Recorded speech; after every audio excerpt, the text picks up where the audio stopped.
Hi guys! Welcome to my YouTube channel. This is Servic, your service.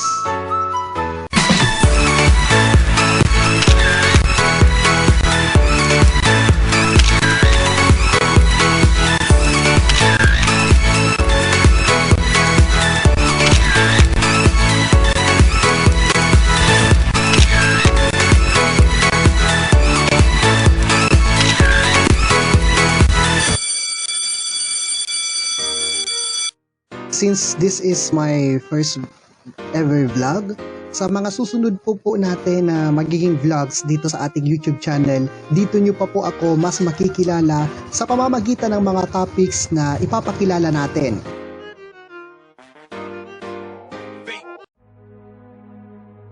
At ngayon po, dahil buwan po ngayon ng Nobyembre, ito pong buwan na ito yung talagang masasabi natin para sa buong Bicolandia na talagang buwan ng mga malalakas na bagyong tumatama sa atin, especially here in Bicol region. Kaya sa kauna-unahang vlog natin na to, aalalahanin po natin yung isa sa mga pinakamapaminsalang bagyo na tumama dito sa aming minamahal na rehiyong Bicol. That was Typhoon Rolly last November 1, 2020.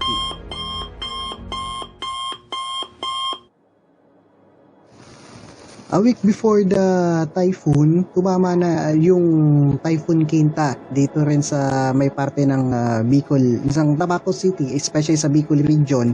And halos kami yung dinaanan ng mata nung bagyo. Pero hindi yun gaanong mapaminsala dahil gabi po tumama yung Typhoon Quinta. The day before the typhoon, hindi na po talaga komportable yung pakiramdam ko nung mga oras na yon, nung nagkukuha na po tayo ng mga details sa evacuation ng mga maapektuhan ng bagyo, yung ilan na yung bilang ng mga evacuees since active pa po tayo nun sa media noon. So, yung mga araw na yon hindi na talaga maganda, lalo na nung nakita ko yung mga post ng mga FB friends ko na natatakot ako na magkaroon na naman ulit ng isang bagyong riming na tatama dito sa ating rehiyon. By midnight to 1 AM in the morning, nagpaparamdam na rin po yung mga ulan, yung pag-uulan dito po sa part namin, sa locality namin sa Tabaco City, sa Albay.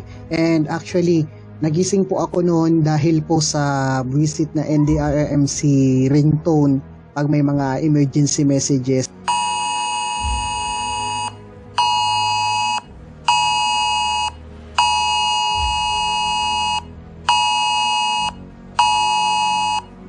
So yun talaga, yun pa dumagdag pa yun sa medyo takot ko. Actually, by the succeeding hours, mga 3 AM to 4 AM, nakakapag-chat pa ako sa mga kakilala ko sa ibang bansa. And they were telling me na, oy, tipirin mo na yung battery mo kasi signal number 5 is no joke. Yes. Isinailalim po ang Albay noon sa signal number 5. The first time in history na mangyari po ito. And pagdating po ng umaga, dumating na yung mismong peligro. By 6 AM, nagsimula na po yung malakas na bugsok ng bagyo, and it actually had the entire place on a zero visibility. Kung mapapakinggan niyo po yung bagsik ng hangin, talagang sabi ko, this is one of the worst. Bumalik nga yung reming na feels during that time. And yung talaga nag-ano yung hangin, gano'n.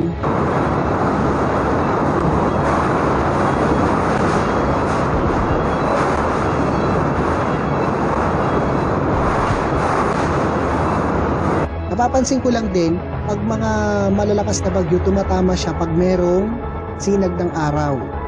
Pag mga morning or afternoon, ewan ko ba kung talagang may lakas yan. Paki-comment nga po yung mga meteorologists na nag-ano sa atin. Bakit nga ba tumatama ang mga malalakas na bagyo pag nagiging malakas ang bagyo pag merong sikat ng araw. Anyway, balik tayo dun sa Typhoon Rolly. So, as usual, nagdasal na po kami noon ni Mama ng rosary. Pero sa pagtatapos, sa kalagitnaan po ng pagdadarasal namin, dahil kadena po, medyo may kadena po yung rosary na ginagamit ko, natanggal pansamantala yung isa sa mga beads ng rosary namin na medyo matagal-tagal po siyang na ibalik ulit. Yun pala, magkakaroon ng medyo hindi mas magandang mangyayari sa bahay namin. And for the first time, our house was partially damaged. Merong nilipad na parang plywood sa kalagitnaan po ng bagyo and tumama yun sa bubong namin. So nabutas siya. And medyo pumasok na po yung tubig and we all evacuated dito po sa isang kwarto namin dito sa bahay. And that was about 8 in the morning.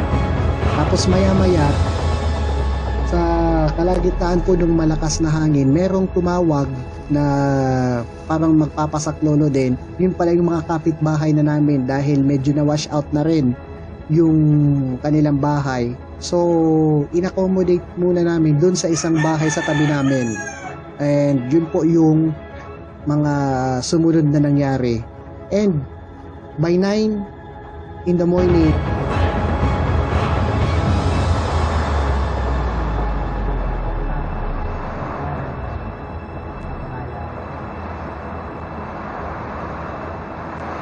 medyo humupa na yung bagyo.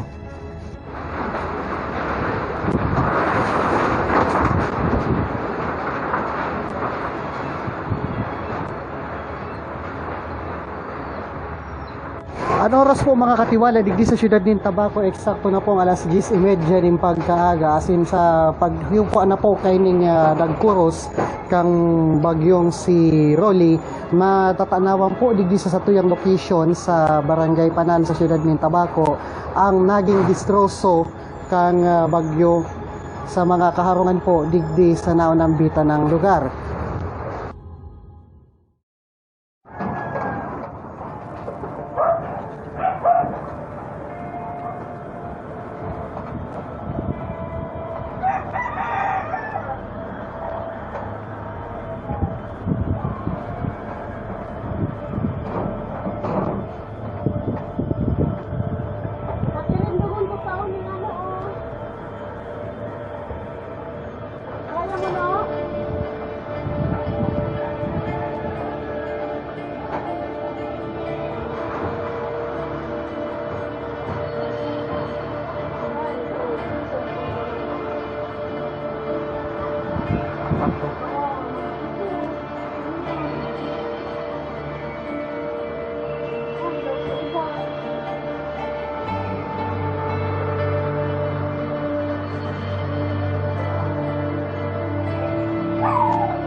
Yung aftermath, yung medyo nakakapanghina po dahil may halos laman ng balita yung Tabaco City noon during those days ng mga bagyo.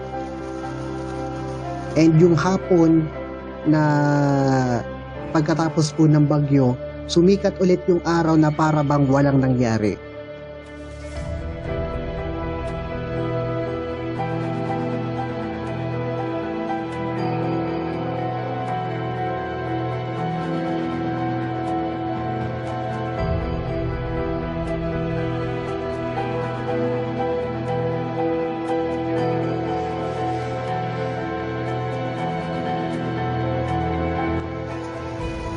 What made me feel so devastated during the succeeding days after the typhoon is yung makita ko po yung Saint John the Baptist Parish na nasira po ng bagyo.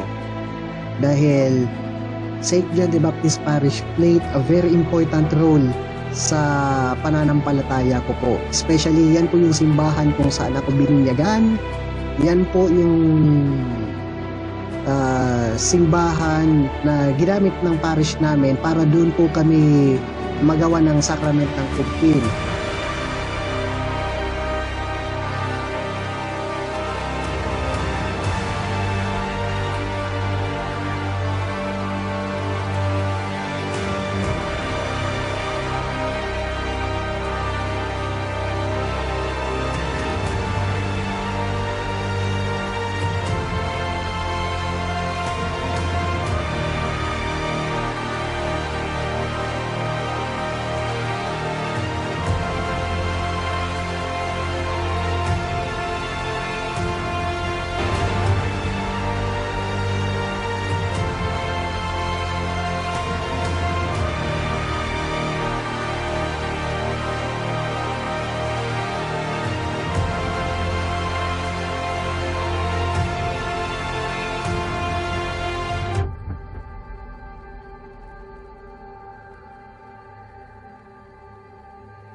Pero after 1 year, eto na po kami na patuloy at patuloy pa rin na bumabangon dahil syempre mga Bicolano yun eh.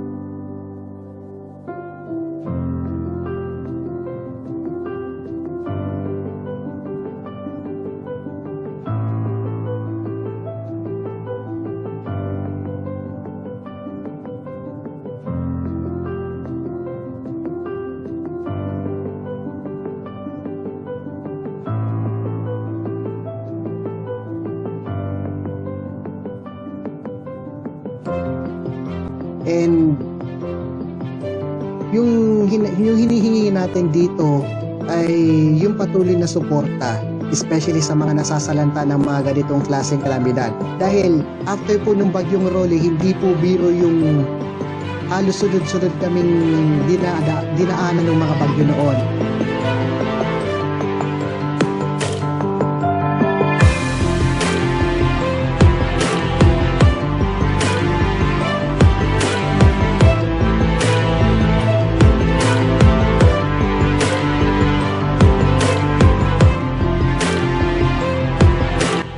Ano po ba yung tatlong life lessons na iiwan natin sa vlog na ito? Number 1, in every challenge in life, we have a God, though sometimes we cannot feel Him. Okay? Number 2, storms purify us. Dahil pakatapos po ng mga bagyo, parang pinapatumba yung mga mahihinang kahoy, yung mga mahihinang materials, at eto po tayo, pakatapos ng bagyo, papalitan natin ito ng mga mas bago, at ganyan din po sa buhay natin. Yung mga dumadaan na pagsubok sa atin, yun yung naglilinis sa atin. And number 3, always be prepared.